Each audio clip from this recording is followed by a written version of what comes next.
네, 좋은 하루입니다. 오늘도 21일 기도 큐티 이어서 하도록 하겠습니다. 오늘은 14일 차고요. 믿음 안에 주신 샬롬이라는 제목으로 함께 말씀 나누겠습니다.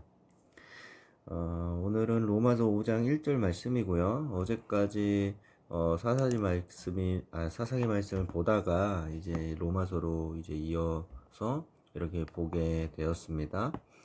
어제 말씀에서는 이제 기도원이 또 연약한 모습을 보여줬죠. 이제 미디안과 아말렉과 동방 사람들이 쳐들어와서 이제 공격하러 가려는데 기도원이 이제 연약해서 이제 하나님한테 다시 또 표징을 구하는 장면이 나옵니다. 그래서 이슬이 내리는데 양털에만 이슬이 내리게 해달라고 해서 2번이나 그렇게 하나님한테 표징을 구해서 이제 기적을 요구를 해서 하나님이 그것에 이제 응답을 해주시죠. 그래서 기도원이 믿음을 갖고 나아가는 그런 장면이었어요. 그래서 우리가 이 평안, 샬롬이라는 거는 믿음 안에서 우리가 얻게 되는 겁니다.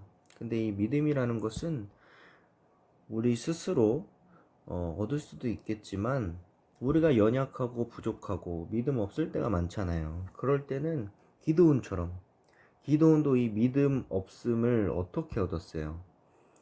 바로 하나님께서 위에서 내려주신 은혜로 그가 다시 힘을 얻게 된 거죠. 그러니까 우리도 이와 같아요. 우리도 기도원과 같이 연약한 사람이고 기도원보다 더 연약한 사람들이기 때문에 우리가 이런 믿음을 갖고 힘을 얻어서 뭔가를 하는 것을 나 스스로 하지 못할 때는 하나님한테 힘을 이렇게 받아서 할 수도 있다는 겁니다. 오늘 말씀을 보면요, 한번 읽어보겠습니다. 그러므로 우리가 믿음으로 의롭다 하심을 받았으니 우리 주 예수 그리스도로 말미암아 하나님과 화평을 누리자. 우리가 믿음으로 구원을 받은 거예요. 의롭다함을 받은 거예요. 내 능력이 아니라 믿음으로 받은 겁니다. 근데 그 믿음이라는 건 예수님으로 인한 믿음인 거죠. 예수님을 믿는 것이죠. 그래서 하나님과 화평을 누리는 겁니다. 내가 있고 하나님이 있어요. 근데 우리가 죄로 인해서 이 하나님과 내 관계가 단절돼 있었단 말이에요. 근데 예수님이 오셔서 이제 십자가 사역으로 인해서 이 죄를 해결해 주셨죠.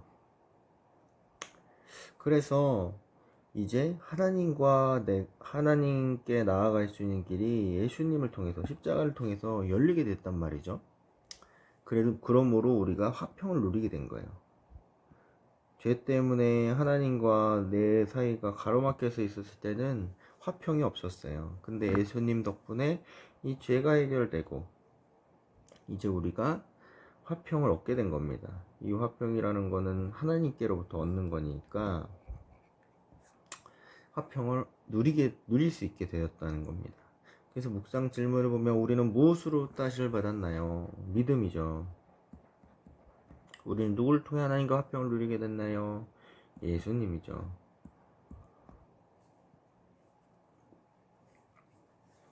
예수님을 믿기 전에 우리는 화평이 없는 사람들이었어요. 죄가 해결되지 않고 하나님께 나아갈 수 없었어요. 근데 예수님을 통해 십자가를 통해 죄가 해결되고 하나님께 나아갈 수 있게 되었던 거죠. 그래서 우리가 화평을 누리게 된 겁니다. 그래서 해설을 보면 의심 많고 주저하는 기도원의 모습은 우리의 모습과 같아요. 어쩌면 우리보다도 더 연약한 모습입니다. 하나님은 이런 기도원을 끝까지 기다려주시고 기도원이 요구하는 표징을 보여주시고 기도원이 사명의 길로 걸어갈 수 있도록 붙드십니다. 여전히 표징을 구하는 우리에게 주시는 하나님의 응답은 예수님의 십자가 사건입니다. 아무런 자격 없는 우리가 예수님을 통해 하나님과 화평을 누리게 된 거죠. 하나님은 지금도 의심 많고 주저하는 우리를 하나님의 백성답게 빚어가십니다. 이를 위해 하나님은 예수님의 생명도 아끼지 않으셨습니다. 그래서 우리가 오늘 이 말씀을 묵상하며 나아갈 때 예수님을 통해 우리가 하나님과 화평하게 되었어요. 그러므로 이제 우리는 화평 가운데, 샬롬 가운데 거할 수가 있습니다. 이것은 내가 현재 연약하고 부족하고 두렵고 외롭고 이런 것과 상관없어요. 하나님께서 내게 주신 화평입니다. 그래서 우리가 오늘 하나님만 의지하고 하나님만 붙잡아서 하나님으로부터 받는 그 화평을 얻는 그런 오늘 하루가 되기를 원합니다. 그렇게 오늘 예수님만 소망하며 살기를 원합니다. 기도하겠습니다. 하나님 아버지 감사합니다. 오늘도 말씀의 은혜를 나눌 수 있게 해주심에 감사합니다. 우리가 예수님으로 인해 하나님과 화평케 되었습니다. 이 화평이 나의 어떤 상황과 관련 있는 것이 아니라 정말 하나님께서 내게 주시는 화평이오니 오늘 하루 주님 안에 거할 수 있게 해주시고 주 안에 살게 해주시옵고 그리하여서 화평한 하루가 될 수 있도록 인도해 주시옵소서. 이제 방학 기간이고 많은 걱정이 있을 수도 있고 많은 해야 될 일이 있을지도 모르는데 그때 주님 생각하며 주님이 주신 화평으로 정말 충만해질 수 있도록 이끌어 주시옵소서. 감사드리며 예수님의 이름으로 기도합니다. 아멘.